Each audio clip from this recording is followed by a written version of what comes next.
Você que já se sentiu perdido, sem saber qual direção tomar na vida, já passou por momentos em que as dificuldades pareciam não ter fim.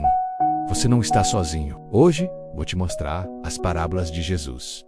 5 lições que mudam tudo. São histórias que há mais de 2000 anos têm tocado corações e trazido respostas para quem mais precisa. Se você já sentiu o peso do erro, a dor do arrependimento ou a luta pela esperança, estas lições vão falar diretamente com você. Jesus ensina a ver a vida de uma forma totalmente nova, com a promessa de perdão, transformação e um futuro restaurado. E, o melhor de tudo, essas lições podem mudar a sua jornada de uma vez por todas. Fique com a gente e descubra como você pode viver de forma plena e cheia de propósito. Essa mensagem com certeza irá tocar seu coração. E para receber mais mensagens como essa, inscreva-se agora. Ative o sininho e nos acompanhe para continuar a transformar a sua e a vida de quem você conhece. A parábola do semeador. Imagina uma manhã quente com o céu limpo e o vento suave tocando as folhas das árvores. Jesus se encontra em uma praia, cercado por uma multidão que veio de longe para ouvir suas palavras. Ele sobe num barco e começa a contar uma história simples, mas poderosa. Um homem saiu para semear, ele diz, apontando para a terra que se estende à frente. O homem espalha sementes, algumas caem na beira do caminho, onde as aves vêm e as comem. Outras caem em solo rochoso, onde as raízes não podem se firmar e logo secam ao sol. Algumas caem entre espinhos, que crescem e sufocam a plantinha, mas algumas caem em boa terra e elas crescem e produzem frutos, algumas até 100 vezes mais do que o que foi semeado. Agora imagine-se na cena. Você está ouvindo as palavras de Jesus e ao pensar sobre aquelas sementes, começa a refletir sobre a sua própria vida. Como tem sido o seu coração para com a palavra de Deus? Será que às vezes ela cai no solo duro, onde a dureza do mundo impede que ela enraize? Ou talvez, como uma semente em solo pedregoso, você já teve momentos de fé, mas quando as dificuldades chegaram, sua fé secou e se foi? Jesus nos convida a refletir. Qual tipo de solo somos nós?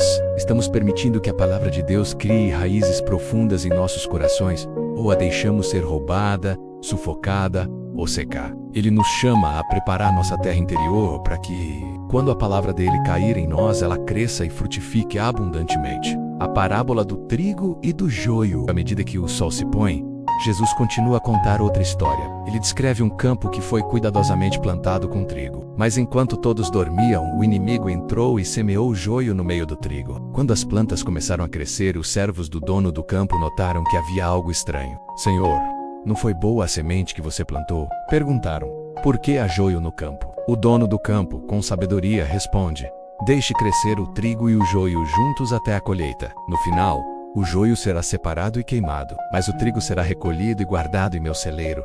Imagina agora o campo, verde e vasto, o trigo de um lado e o joio do outro, crescendo lado a lado. Jesus nos fala de como, neste mundo, o bem e o mal crescem juntos. Às vezes não conseguimos entender por que coisas ruins acontecem com pessoas boas, ou por que o mal parece prosperar. A paciência do agricultor, que permite que as plantas cresçam juntas até o momento certo da separação, é uma lição de como Deus nos chama a ser pacientes e confiar que no final, Ele fará justiça. Na vida, somos todos chamados a ter a paciência do agricultor, esperando o tempo certo para a colheita, confiando que Deus separará o bem do mal de acordo com sua perfeita justiça. Estamos dispostos a esperar com fé mesmo quando a vida parece injusta? A parábola do bom samaritano. Em uma estrada poeirenta e árida, uma figura solitária caminha. Um homem, caído à beira do caminho, está ferido e sem forças. Ele foi atacado por bandidos e deixado para morrer. À medida que os viajantes passam por ele, um sacerdote e um levita,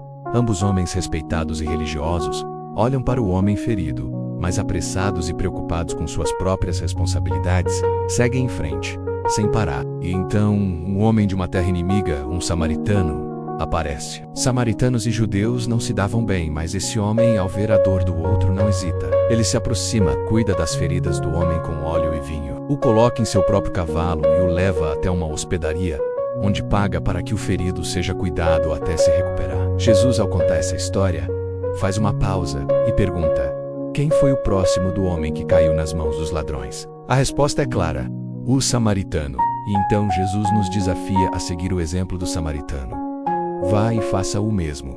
Essa parábola não é apenas sobre bondade, mas sobre derrubar as barreiras que criamos entre nós e os outros. Estamos dispostos a amar e ajudar mesmo aqueles que são diferentes de nós? Em nossas vidas agitadas, podemos ser como o sacerdote e o levita, olhando o sofrimento dos outros, mas evitando a ação, ou podemos ser como o samaritano que se arrisca, se sacrifica e estende a mão ao necessitado, a parábola do filho pródigo. Em um vilarejo distante, um jovem homem decide que não quer mais viver sob as regras de seu pai. Ele exige sua parte da herança e vai embora para uma terra distante, onde vive uma vida de excessos e prazeres. Mas, eventualmente, ele perde tudo. Sua riqueza se vai, a fome o atinge, e ele se encontra em uma situação desesperadora, alimentando porcos e sonhando com a comida que os porcos estão comendo. Em um momento de reflexão, ele percebe o quanto sua vida está perdida e decide voltar para casa, com o coração arrependido. Vou voltar para meu pai, ele pensa, e dizer que pequei contra o céu e contra ele.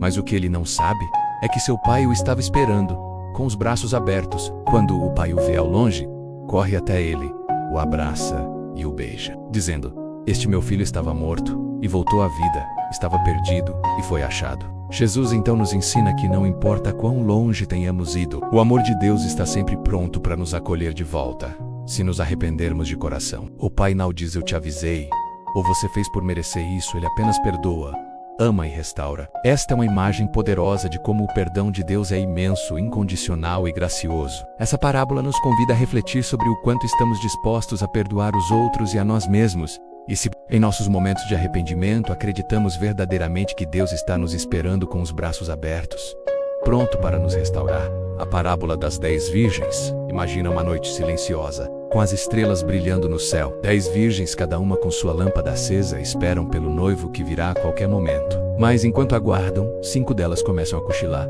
e suas lâmpadas começam a se apagar. Elas não haviam trazido óleo extra. Quando o noivo chega, as 5 virgens prudentes estão prontas com suas lâmpadas brilhando, mas as outras 5 não estão preparadas. Elas pedem ao grupo que compartilhe o óleo, mas não há tempo. Quando finalmente chegam ao banquete, a porta já está fechada. O noivo diz: "Eu não vos conheço." Jesus usa essa parábola para nos ensinar a importância da vigilância espiritual. Assim como as virgens prudentes estavam preparadas para a chegada do noivo, devemos estar sempre prontos para a vinda do reino de Deus. Não sabemos quando será, mas devemos viver nossas vidas com a luz da fé acesa, sempre prontos, sempre vigilantes. Essa história nos desafia. Estamos vivendo de maneira diligente, mantendo nossa fé viva, ou estamos deixando o tempo passar sem nos preparar para o que Deus tem reservado para nós?